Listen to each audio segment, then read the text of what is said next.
अस्सलाम वालेकुम फ्रेंड्स, क्या हाल चाल है। उम्मीद करता हूँ आप ठीक ठाक होंगे। फ्रेंड्स, आज की इस वीडियो में हम सेल एग्रीमेंट, परचेज़ एग्रीमेंट के बारे में डिस्कस करेंगे।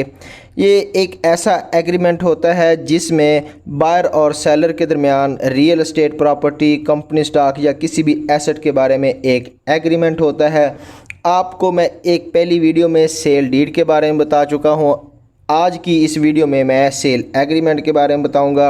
ये एक बेस डॉक्यूमेंट है जो कि उस सेल डीड की बेस होता है। ये एक ऐसा एग्रीमेंट होता है जो कि टर्म और कंडीशंस किसी भी प्रॉपर्टी की जो सेल की जाती है उसकी जो टर्म एंड कंडीशंस होती हैं बायर के लिए वो बयान की जाती हैं इसमें। और ये सेम टू सेम इसी में सेलर के लिए भी वही same to same term and conditions होती हैं कि किस तरह से इस प्लाट को या किसी भी एसेट को ख़रीदा जाएगा, उसकी टोटल कीमत कितनी होगी, पहले कितनी पे की जाएगी, बाद में कितनी पे की जाएगी, उसका कब्ज़ा कब दिया जाएगा। ये सारी कंडीशंस टर्म एंड कंडीशंस होती हैं। और अगर ये मनसूख करना हो तो उसके लिए क्या शराइत होंगी वो सारी तय की जाती हैं। कोई एक पार्टी मुकर जाए तो उसका फिर क्या सलूशन होता है। तो इस वीडियो में हम सेल एग्रीमेंट और परचेज़ एग्रीमेंट के बारे में डिस्कस करेंगे जिसे हम इकरारनामा भी कहते हैं। तो वीडियो शुरू करने से पहले फ्रेंड मेरी एक रिक्वेस्ट है कि अगर आपने मेरा चैनल अभी तक सब्सक्राइब नहीं किया तो ये चैनल सब्सक्राइब कर लीजिए। मैं आपके लिए इस तरह की लर्निंग इन्फॉर्मेटिव वीडियोज़ लाता रहता हूँ। दोस्तों, एक बंदा अपनी ज़मीन बेचना चाहता है जिसको हम बाया कहते हैं, उसको हम सेलर कहते हैं। और दूसरा बंदा ज़मीन ख़रीदना चाहता है, उसको हम परचेज़र कहते हैं, मुश्तरी कहते हैं। दोनों के दरमियान एक मुआहदा तय पाता है। मिसाल के तौर पर एक बंदा अपनी कोई दुकान सेल करना चाहता है और दूसरा बंदा दुकान ख़रीदना चाहता है। अब एक बंदा जो ख़रीदना चाहता है उसके पास पैसे थोड़े हैं, मिसाल के तौर पर 10 लाख की ज़मीन है, तो वो जो ख़रीदने वाला है वो 2 लाख 3 लाख एडवांस के तौर पर देता है। बाकी वो कहता है कि मैं 5 माह बाद 6 माह बाद ये आपको पे करके कब्ज़ा ले लूँगा। तो वो दोनों क्या करते हैं, वो एक मुआहदा लिखवा लेते हैं और वो मुआहदा लिखवाने के बाद उस पर शर्त शराइतें दर्ज होती हैं कि किन शराइत की बिना पर ये हमारा मुआहदा तय पा रहा है। अब ये मजबूत एग्रीमेंट डीड कौन सा होता है वो मैं आपको बता दूं और इसका तरीक़ाकार क्या है। तरीक़ाकार ये है कि सबसे पहले जो परचेज़र है, जो ज़मीन ख़रीदने वाला है, वो अराज़ी रिकॉर्ड सेंटर या पटवारी के पास जाएगा। उस ज़मीन की जो ज़मीन है, जो मालिक है, उसको साथ लेके जाएगा। उसकी सबसे पहले ज़मीन चेक की जाएगी कि ज़मीन उसके नाम पर है या नहीं है, उसका नाम, पता, बाकी सारी जो चीज़ें तसल्ली करने वाली होती हैं जो मैंने लास्ट वीडियो में आपको बताया था। वो तसल्ली करने के बाद वो ज़मीन ख़रीदने वाला शख्स सेलर की फ़र्द लेगा जो फ़र्द ऑफ एग्रीमेंट डीड की होगी या जिसे हम इकरारनामा की फ़र्द भी कहते हैं। वो फ़र्द लेने के बाद फिर उसका एक स्टाम्प पेपर लिखवाया जाएगा। अब स्टाम्प पेपर में क्या लिखवाया जाएगा वो मैं आपको आगे जाके बताता हूँ।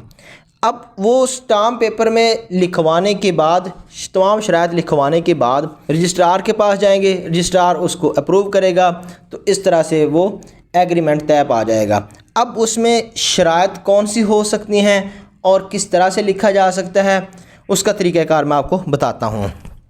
इसके लिए ई स्टाम्प पेपर यूज़ होगा जो कि बैंक ऑफ पंजाब से जारी होगा।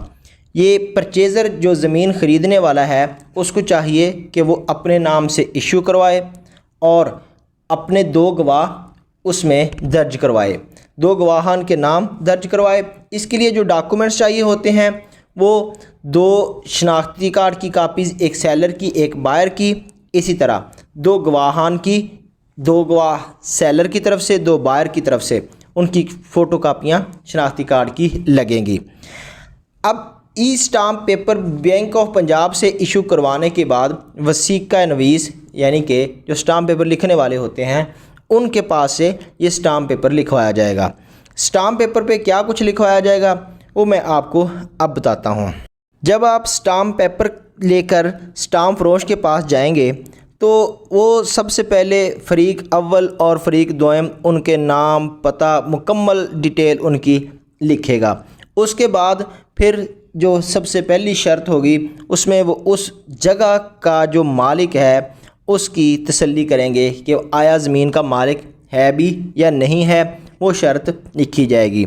दूसरी शर्त में उसकी लोकेशन प्लाट की बताई जाएगी कि ये किस जगह पर वाक़या है, इसके शुमाल में क्या है, जनूब में क्या है, मशरक़ में क्या है, मगरब में क्या है, इसकी कौन सी गली साथ लगती है, ये डिटेल लिखी जाएगी।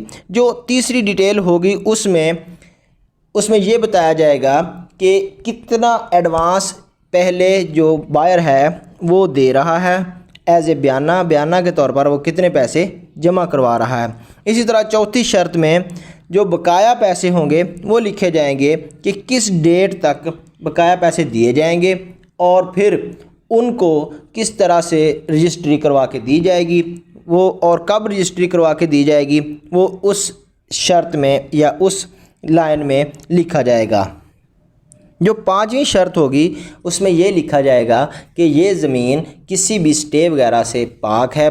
जो सेलर है वो अपना लिखेगा, नोट देगा कि मेरी ज़मीन पर किसी किस्म का कोई तनाज़ा नहीं चल रहा, ना कोई घर वालों की तरफ से कोई मसला मसाइल है, ना कोई अदालत से कोई मसला मसाइल है। इसलिए वो अपना तमाम तर यहाँ पर लिखेगा कि मेरी तरफ से कोई मसला मसाइल नहीं है और मैं अगर कोई मसला मसाइल हुआ तो मैं इसका ज़िम्मेदार हूँगा। और वो शर्त वहाँ पे लिखी जाएगी कि अगर कोई ना कोई मसला होता है तो वो जो पैसे दिए गए हैं उसका कितने गुना वो देने का पाबंद होगा, वापस देने का पाबंद होगा, वो शर्त लिखी जाएगी।